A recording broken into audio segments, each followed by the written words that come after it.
Hello guys, good morning at welcome back ulit sa aking channel. At for today's video, isi-share ko lang guys kung ano yung mga paninda na pwede nilang mabili dito sa aming sari-sari store. Okay guys, let's go!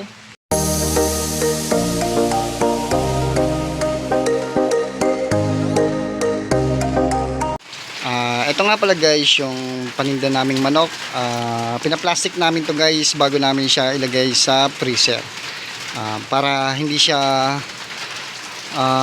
mamula. 1, 2, 3, 4, 5, 6, 7, 8, 9, 10 10 pirasong manok lang guys ang kinukuha namin. Itong 10 piraso na to ay sakto lang to sa maghapon, at pag inabot ng tumal ay magkakaroon to ng tira. At yun naman guys yung iba naming paninda guys. Ayan, isda. Ayan. Bababa ako guys para may share ko sa inyo kung ano yung pwede nilang mabili dito sa aming sari-sari store. Ito nga pala guys yung pwede nilang mabili dito sa aming sari-sari store. Mini talipapa. Meron kami dito guys na tilapia. Ito guys yung tilapia namin. Hindi pwedeng mawala sa amin to kasi isa to sa mga mabili dito sa aming mini talipapa. At meron din kami dito guys na bangus. Dalawang klase yung bangus namin guys, isang large at saka medium. Yung medium ay medyo maliit, tapos yung large ay malaki-laki konti. At meron din kami dito guys na galunggong na babae. At meron din kaming dalagang bukid. Ito guys yung dalagang bukid At meron din kami ditong matambaka na pwede nilang mabili dito sa aming mini talipapa. Ayan guys, matambaka. Ano to guys, fresh at hindi siya frozen. At meron pa kami ditong alumahan. Yan guys yung alumahan guys. Ito yung masarap guys na sabawan. At kumuha rin kami guys ng konting hipon dahil mahal nga ang hipon. Pakunti-kunti lang ang kuha namin ito guys. Dito naman ay meron kami ditong dila-dila pa rin at paanang manok. Ayan guys, paanang manok at konting atay.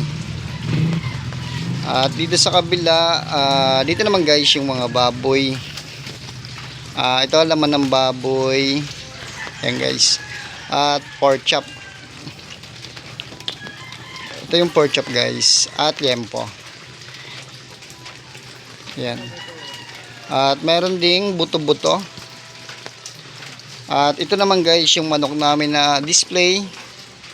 Hindi kasi namin lahat dinidisplay guys kasi pakunti-kunti lang naman din ang bili ng tao at hindi buuhan, kaya ang display namin ay pakunti-kunti lang din.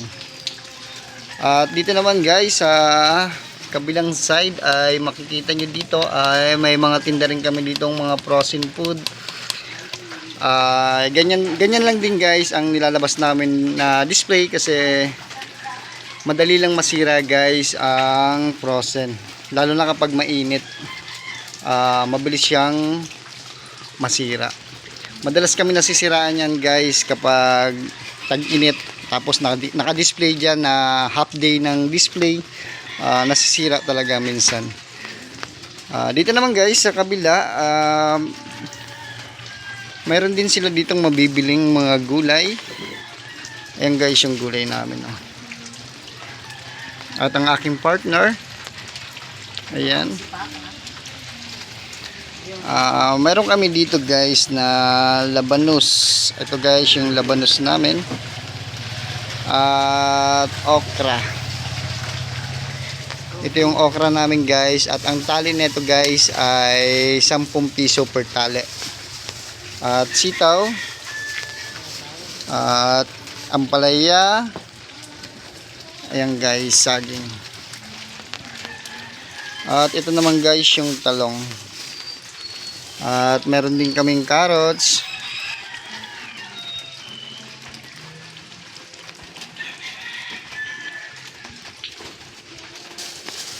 Ayan guys, pechay. Ito naman guys yung ano namin, kamote. Ayan guys yung kamote. At ang kuha ko dito kanina guys ay 50 pesos per kilo. At ito naman yung mga display namin ditong saging. Share ko lang guys kung ano yung pwede nilang mabili dito sa aming sari-sari store. Sari-sari store, mini talipapa. At doon naman dito naman sa loob ay meron din kami dito guys na mga paninda na kagaya nito guys, kanton. Yan guys, sari-saring paninda. At meron akong kinuha kanina guys na sibuyas. Yan. Sibuyas. At ang kuha ko dito guys sa sibuyas na ganito ay 800 pesos na lang per bag. Medyo nagmura siya. At ito guys yung repolyo ay nagmura na rin guys. Magkano na lang ang isang bundle niya ay 270 pesos per kilo. Share ko lang kung ano yung pwede nilang mabili dito sa aming sari-sari store, mini talipapa. Meron kaming bawang, sibuyas at kamatis. Ang kamatis guys ay nagmura na. At ang kuha ko na lang dito kanina ay 40 pesos per kilo. At meron din kami ditong sibuyas na puti. Ang tawag dito ay Bombay. At ang kuha ko dito guys ay 90 pesos per kilo. At ito guys yung kalamansi namin.